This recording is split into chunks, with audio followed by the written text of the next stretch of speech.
How to gift games on Steam. Hey guys, welcome back to our channel. So in this video, I'm going to show you how you can gift games on Steam. So let's get started. First of all, you need to go ahead and open your friends list. So tap on friends, which is between view and games option in the top left corner of your screen, and tap on view friends list.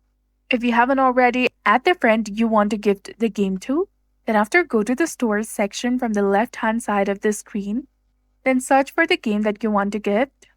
Let's go ahead and select GTA. Then select Add to Cart option.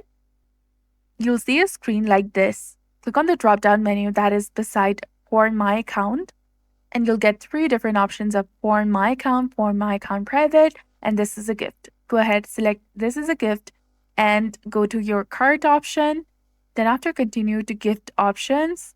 Then tap on Select Gift Recipient, and choose a friend you want to send the game to.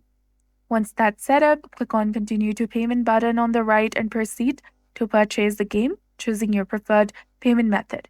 After the purchase, you'll see a confirmation screen and the game will be gifted to your friend. So that's how to gift games on Steam. If this tutorial was helpful, go ahead, like and subscribe to our channel, and do not forget to hit the bell icon to stay updated with our latest content. Thanks for watching. We'll see you again in the next one.